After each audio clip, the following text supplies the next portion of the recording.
Hey there, so today what I wanted to do first of all was thank everyone for supporting my channel.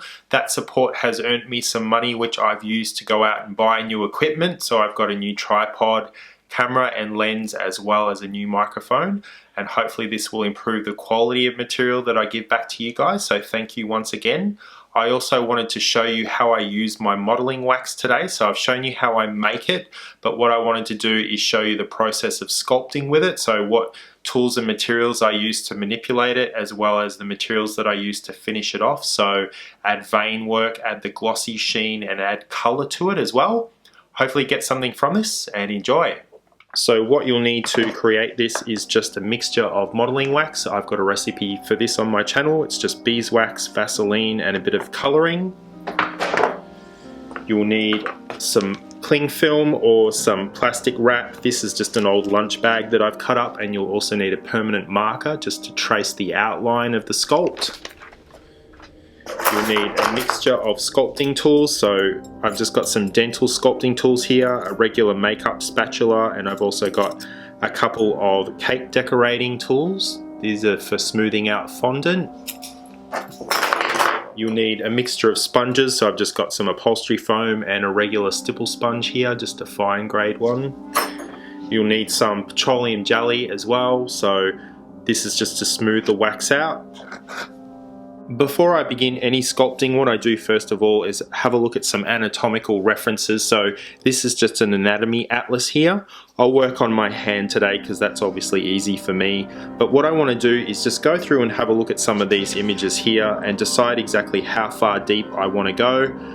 So I think in order to give a good example of the different sculpting techniques, I might actually choose this image here. So what we have are a couple of tendons running over the top of the thumb. There's a bit of fat here just in the padding of the thumb as well, and some muscle going up here into the index finger. I would imagine that this turns into tendon at some point.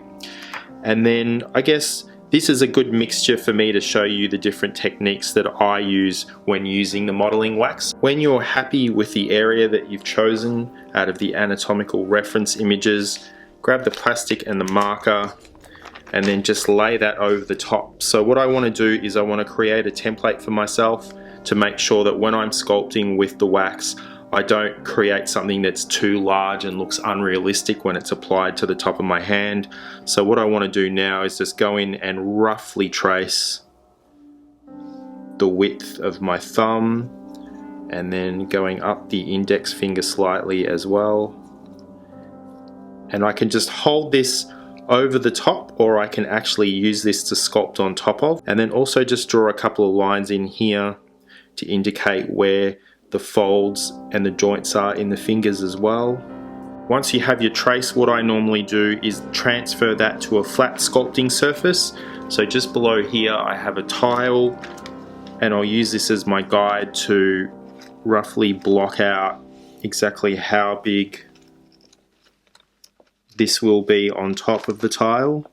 And the reason I like sculpting on a hard surface like this is when I use modeling wax and you kind of layer it up on top, you can actually just get a large spatula or the artist spatula and scrape the whole thing up in one go.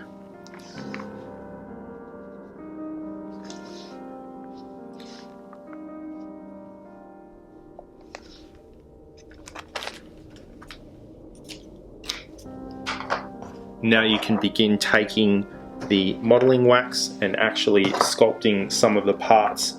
I start by blocking out the overall shape of the wound, so I'm using some bone colored modeling wax and then adding a bit more white on top of that to simulate tendon. And then I go in with some red and start building up the muscle area.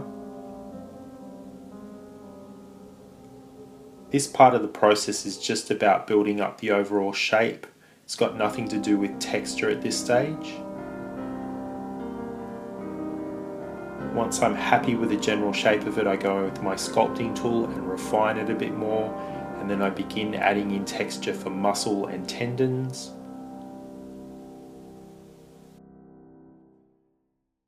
Occasionally I go in with an old toothbrush and just clean up the jagged edges and all the excess wax. Once I'm happy with the big shapes, I go in and start adding some smaller shapes as well. So I'm adding in more tendon here. And I begin adding some pinky flesh color to the outside.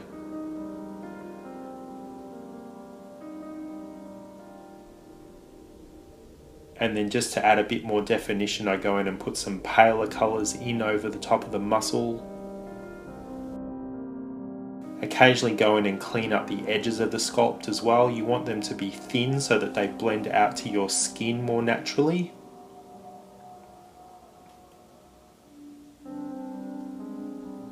Now I roll up little balls of yellow and white wax to simulate body fat and go back in and flatten them out with one of the cake decorating tools. So I've started to fill in the entire shape now, so I should be able to lift this off in one piece pretty comfortably. Going back in and just refining the shapes and textures even more now. Once I'm happy with that, I go back in with a clear sealer and seal the entire piece. And then add a little bit more depth into the sculpt by adding in some alcohol activated paint, so just painting over the muscle and adding a bit of red in between the tendon and other parts of the sculpt just to help define it more.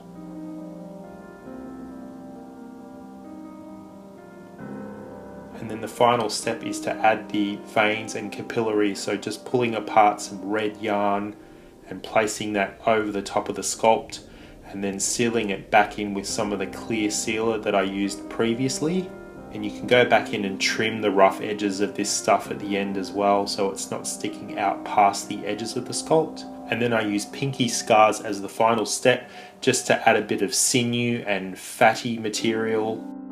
And once I finish sculpting, I get my spatula here, just cover it lightly in a little bit of petroleum jelly. Just be careful with the sharp edges. And then go in and lift this up off the tile. Because this is still slightly flexible, you can go in and reshape this now to fit on top of your hand as you want. Like so. And that's basically how I sculpt with my modeling wax. Now that this piece has completely dried, what I thought I would do very quickly is just show you how I apply it.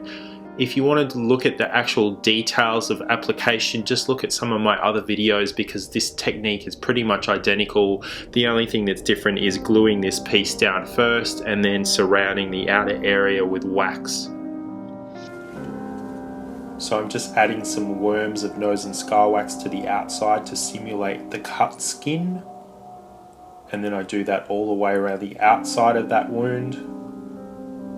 Use a bit of petroleum jelly on my fingers to smooth it out, and then go over with a stipple sponge just to add a little bit more texture so it's not so shiny. And then go back in with the sculpting tool now and just sharpen up some of those edges. And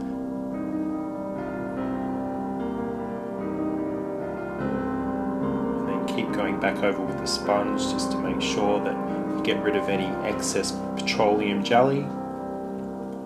Once that's done, you're ready for painting, so I go back in with the rose adjuster now and just color match that nose and scar wax back to my actual skin color, and then warm it up a little bit with some olive tone, and then go back in and define the actual cut skin edge using the rose adjuster, but in a darker wash. And then I go back in with the pinky scars again just to add a bit more sinew and fatty texture, and then go back over the top of that with the yellow from the effects palette. And then the final stage is to add some blood, so I'm just mixing up some blood with a bit of dishwashing detergent and spattering that around the wound, and then wiping it up and then adding more of it again. So that is the final look right there. I thought I'd apply it quickly just so you could see it on my hand. I've just surrounded that with a bit of nose and scar wax and some blood and a little bit of alcohol activated paint just to add some additional colour around the edges and some depth on the inside. But that's how I use my modelling wax. Thanks for watching.